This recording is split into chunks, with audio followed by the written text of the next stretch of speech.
금항아리보다 더 값진 심성. 옛날 한양 어느 곳에 작은 초가집에 사는 양선비라는 사람이 있었습니다. 그는 참하고 지혜로운 아내 임씨와 단 둘이 살고 있었습니다. 부부는 비록 매일 끼니 걱정을 해야 하는 가난한 형편이었지만 한 집안의 가장인 양선비는 돈 한 푼 벌어오지 않고 방 안에서 하루 종일 책만 읽었습니다. 양선비의 부인 임씨는 이런 남편에게 싫은 소리 한 번, 힘든 내색 한 번 없이 늘 곁에서 조용히 뒷바라지를 하며 살았지요. 그저 묵묵히 삭바느질도 하고 날품도 팔며 생계를 이어갔습니다. 양선비도 아내가 고생하고 있는 것을 알고는 있었지만 과거 시험에 합격하여 관직에 나가는 목표를 결코 버릴 수가 없었습니다.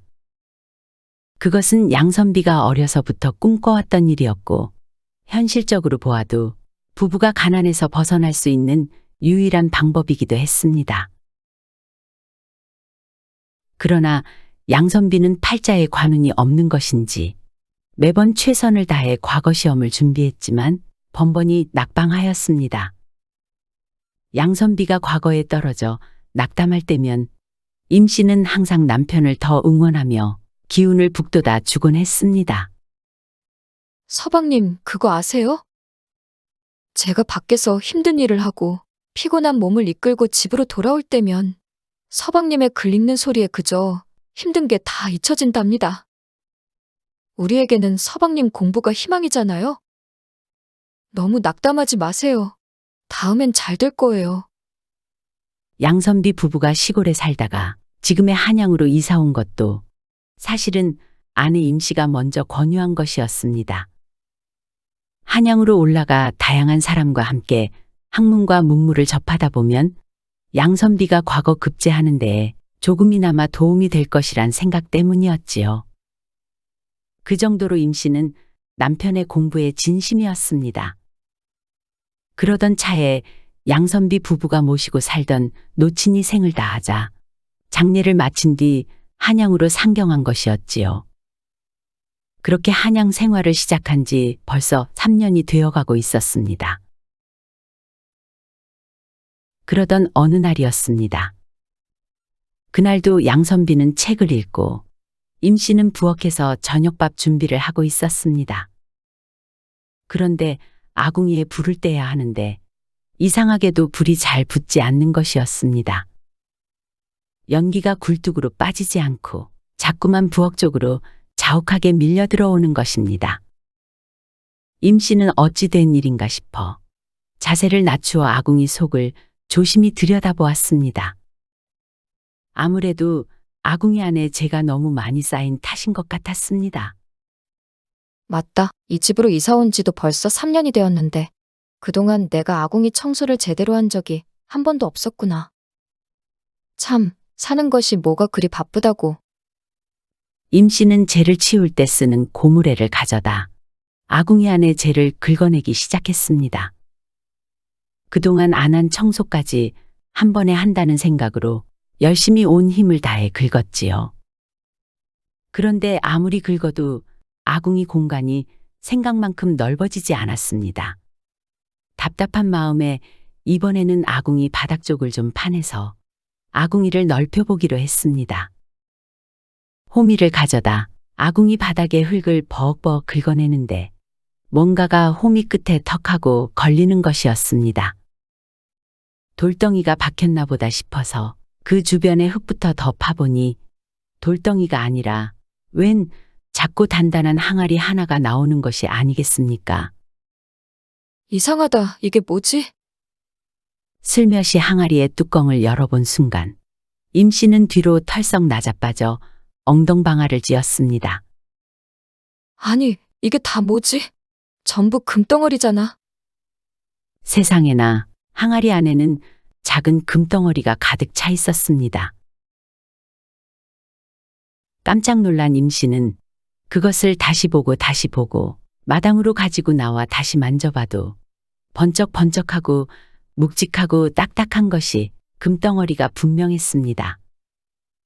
임 씨는 금덩이들을 한참을 보면서 곰곰이 생각하더니 항아리의 뚜껑을 슬며시 닫고 그대로 원래 있던 곳에 다시 넣고 흙을 잘 덮어 처음 보았던 대로 해 두었습니다. 임 씨는 일단 아궁이에 불을 지펴 저녁밥 준비를 했습니다. 머릿속에는 온통 금덩이가 들어있는 항아리 생각뿐이었지만 하루 종일 공부하느라 힘들었을 남편을 굶길 수는 없는 노릇이었습니다. 저녁상을 차려놓고도 먹는 둥 마는 둥 하는 임 씨를 보고 양선비가 물었습니다. 아니, 부인, 무슨 일 있어? 밥도 제대로 안 먹고 무슨 생각을 그리 하는 것이오? 아, 아무것도 아닙니다. 먹고 있어요. 서방님도 식사하세요. 그날 밤 임 씨는 일찍 잠자리에 들었습니다. 임 씨는 밤새 뒤척이며 고민했습니다. 저 금덩어리를 어찌해야 할꼬? 돈으로 바꾸면 얼마나 될까? 우리 서방님 고기 반찬도 좀 해주고 새 옷도 지어 입고 깨끗한 집으로 이사도 가면 좋은데. 아니, 아니다. 내 것이 아니니 탐하지 말자. 근데 저 금덩이는 대체 누구의 것일까? 우리 집 살림이 이렇게 가난해서 매 끼니 걱정을 해야 하는데 저것을 조금만 꺼내서 내다 팔면 끼니 걱정은 해결될 텐데. 이런저런 생각들로 임 씨는 머릿속이 복잡했습니다. 그도 그럴 것이 저 금덩어리를 모두 처분한다면 양선비 부부가 평생 먹고도 남을 재산이 될 수 있을 테니 말이지요. 만약에 그런 선택을 한다면 어떨지 부인 임 씨는 상상해 보았습니다. 그런데 가만히 더 깊이 생각해 보니 임 씨는 남편이 여태 과거 급제를 위해 쌓아 올린 공든 탑이 무너질까 두려워졌습니다. 갑자기 생긴 일확천금으로 인하여 마음을 단단히 먹고 열심히 공부하는 남편과 없는 살림에도 성실히 살고 있는 자신의 마음을 흐트러뜨리고 생활이 망가질까 두려웠습니다. 그래, 어떠한 어려움이 있더라도 남편의 뒷바라지를 내 손으로 해내겠다고 다짐하고 여기 낯선 한양까지 올라온 것 아니겠어. 마음 흔들리지 말자. 저런 금덩어리 없었어도 서방님과 나는 지금까지 잘 살아왔고 앞으로도 그럴 수 있을 거야. 임 씨는 흔들리는 마음을 다잡았습니다. 이튿날이 되었습니다. 양선비 부부는 평소와 똑같은 일상을 계속 이어나갔습니다. 그래도 어쩌다 한 번씩 굶는 날이면 임 씨는 여지없이 금덩이 생각이 나긴 했지요. 그래도 그것을 건드리지 않겠다는 그녀의 다짐은 흔들리지 않았습니다.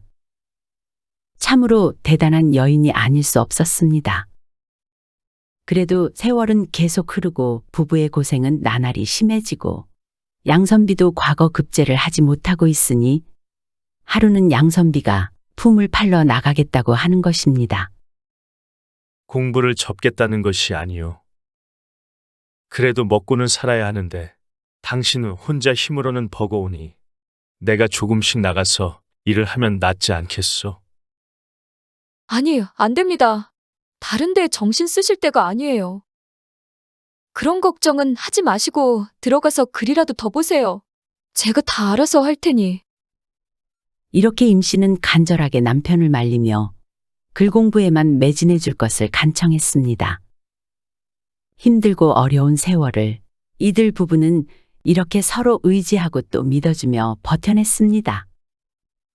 그리하여 2년의 세월이 더 흐른 뒤 드디어 양선비는 과거 급제의 꿈을 이룰 수 있었습니다. 양선비와 부인 임 씨는 세상을 다 얻은 듯 기뻤습니다. 양선비는 벼슬길에 올라 한양에서 2년가량을 더 지내다가 지방의 어느 작은 고을 현감으로 부임하게 되었습니다. 지방으로 내려가기 전날 저녁밥을 먹고 난 후 부인 임 씨는 남편에게 할 말이 있다고 하며 말을 꺼냈습니다. 그것은 그동안 묻어두었던 옛날 이야기였습니다. 아궁이 속에서 발견했던 금덩이가 들어있는 항아리 이야기 말입니다. 여보, 사실 나 당신한테 말 못하고 숨겨둔 비밀이 있어요. 라고 하면서 숨겨온 금덩이에 관한 이야기와 그동안 많이 흔들렸던 자신의 속내까지 다 얘기해 주었습니다. 임 씨의 이야기를 다 듣고 난 양선비는 부인의 현명함에 감탄했습니다. 손만 뻗으면 닿을 곳에 금덩이가 있는데도 결코 유혹에 흔들리지 않고 힘든 일을 꿋꿋하게 이겨내며 자신을 뒷바라지해주고 인내해준 부인의 심성에 양선비는 다시 한번 감복할 수밖에 없었지요. 당신의 희생과 뒷바라지가 없었다면 내가 오늘 같은 성공은 이루지 못했을 것이오. 여보, 참으로 고맙소. 당신이 고생 많으셨지요. 모두 당신이 열심히 노력하신 끝에 이룬 일이에요. 두 사람은 손을 꼭 마주 잡았습니다. 잠시 뒤 부인 임 씨가 말을 이었습니다. 그런데 여보, 참 이상합니다.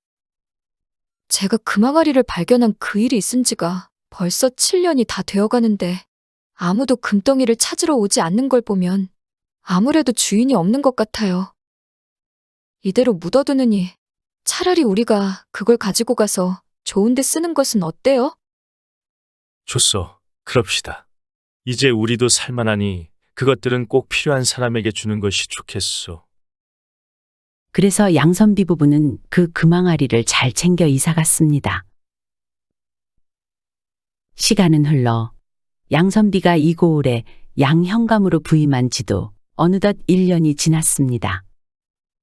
바람이 제법 싸늘한 어느 늦가을 밤이었습니다.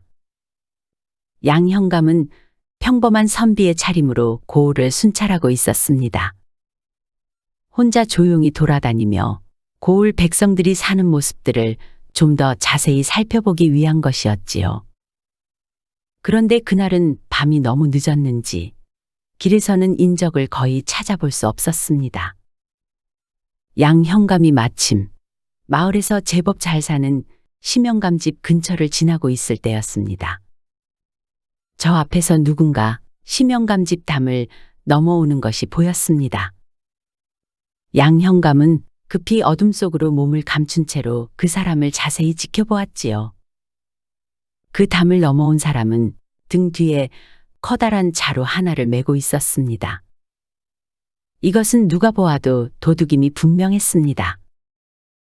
그 도둑은 주위를 살피며 살금살금 그곳을 벗어나기 시작했습니다. 양현감은 도둑에게 들키지 않게 주의하며 그의 뒤를 미행했습니다. 도둑은 한참을 작은 골목길로 걸어가더니 어느 쓰러질 듯 초라한 초가집 안으로 들어가는 것이었습니다. 그러던 도둑의 깜짝 놀라는 뒷모습을 보아하니 아마도 마당에 나와 있던 누군가와 마주친 모양이었습니다. 아, 깜짝이야.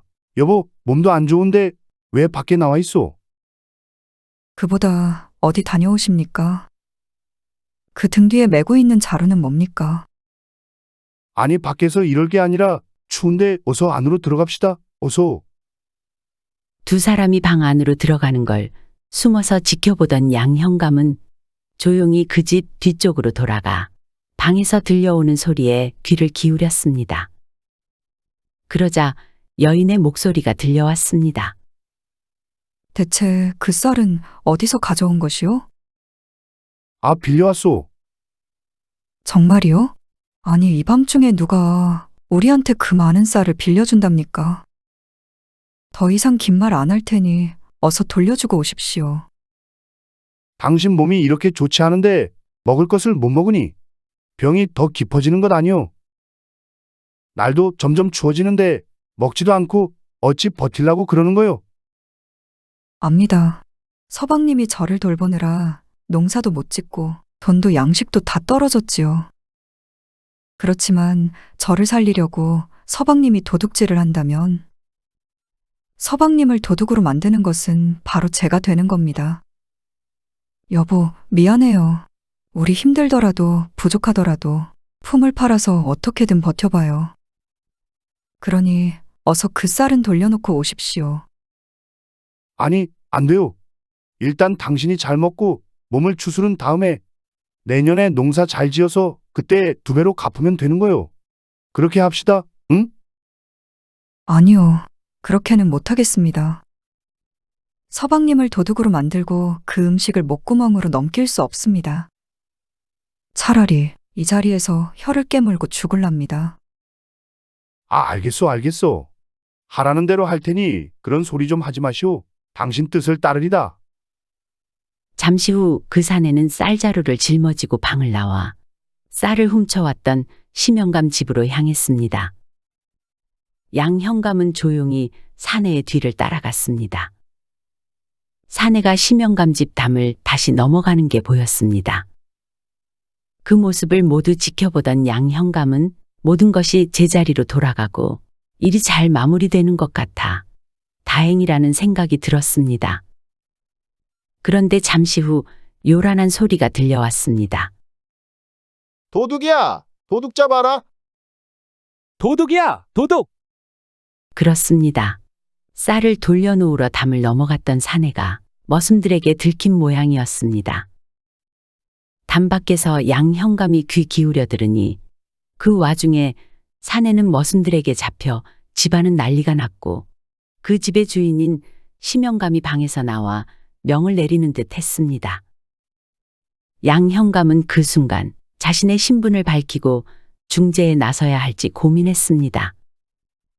그런데 심영감이 도둑놈이라고 심하게 매질을 하거나 하진 않을 것 같았습니다.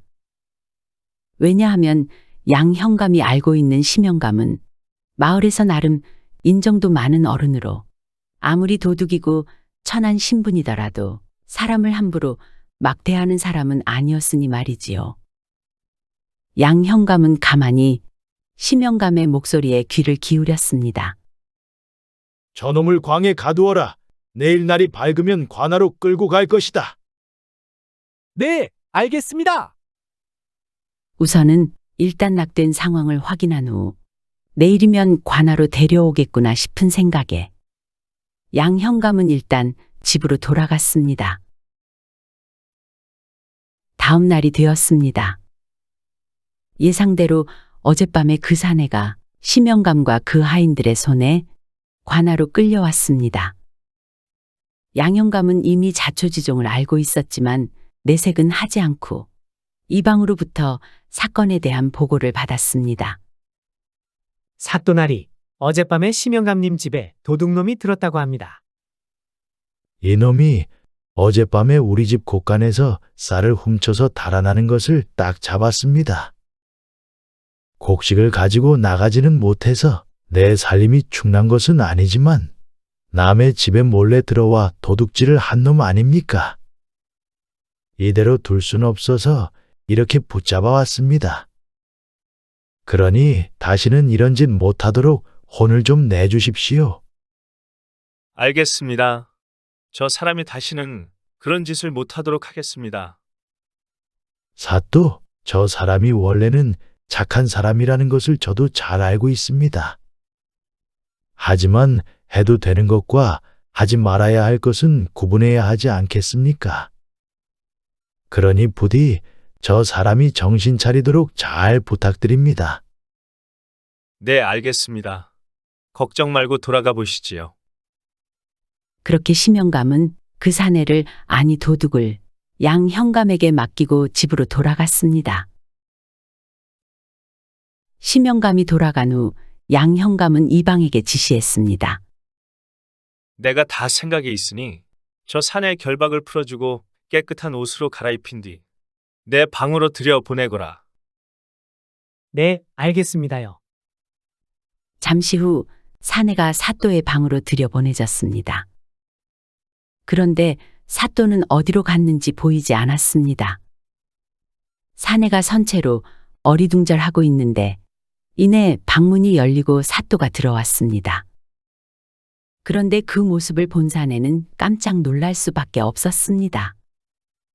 사또의 뒤에 자기 부인이 따라 들어오는 것이 아니겠습니까? 그런데 그 사내의 부인도 영문을 모른 채로 불려온 것이었습니다. 부부는 어쩔 줄 몰라 하고 있는데 사또가 말했습니다. 두 사람 다 앉으시오. 부부가 자리에 앉으니 사또가 말을 이어갔습니다. 나는 사실 간밤에 일어났던 일을 모두 알고 있다네. 자네가 곡식을 훔친 일도, 또 자네가 곡식을 돌려주러 갔던 일도 말이지. 아이고, 사또 송구합니다. 자네는 참으로 훌륭한 부인을 두었더구만. 자네 부인의 성품에 나는 큰 감동을 받았네. 그리고 그런 부인이 함께하는 한은 다시는 도둑질 같은 것은 하지 않을 거라는 것도 굳이 묻지 않아도 되겠지? 물론입지요. 앞으로 절대 그런 일은 없을 겁니다. 그래, 좋네. 그래서 내가 당신들을 좀 도와주려고 하네. 양영감은 주먹만 한 주머니 하나를 꺼내 놓았습니다. 이것을 줄 테니 가져가게. 사내는 얼떨결에 주머니를 받아 들었습니다. 한번 열어보게. 사내는 시키는 대로 주섬주섬 주머니를 열어보았지요. 그리고는 깜짝 놀라지 않을 수 없었습니다. 그 안에 든 것은 누가 봐도 반짝반짝 빛이 나는 금덩어리였으니까요. 아이고, 사또, 왜 그러십니까? 이게 뭡니까? 저희가 받아도 되는 것입니까요? 어렵지만 착하게 사는 당신 내 부부를 보고 내가 도와주고 싶어서 내리는 것이네. 비록 내 손으로 주고는 있지만 사실 나 또한 이것을 하늘로부터 얻은 것이네. 그러니 하늘이 주는 선물로 알고 앞으로도 지금까지 해왔던 것처럼 어질고 양심 있게 잘 살도록 하게. 아이고, 감사합니다요. 감사합니다, 사또. 그리하여 사내 부부는 그 금덩이로 아내의 병도 고치고 행복하게 잘 살았습니다. 그리고 양현감 부부는 그 이후로도 남은 금덩어리로 많은 선행을 이어갔다고 합니다. 착하지만 힘들게 사는 어려움에 처한 사람들을 위해 행복을 전하는 전령으로서의 역할을 마다하지 않았지요. 만약 양현감 부부가 그 금덩어리를 이용해 무력을 다 채우며 살았더라면 지금보다 더 잘 먹고 잘 살 수도 있었겠지요. 하지만 지금보다 더 큰 행복을 느낄 수 있었을까요? 아마도 많은 사람들과 나누는 행복은 결코 느끼지 못하고 욕심이 더 커졌을지도 모르는 일이지요. 사람의 욕심이라는 것은 끝도 없으니까요. 그래서였을까요? 다른 누구도 아닌 어질고 현명한 사또 부인 임씨에게만 그 귀한 금덩이를 하늘이 내어준 것이었나 봅니다.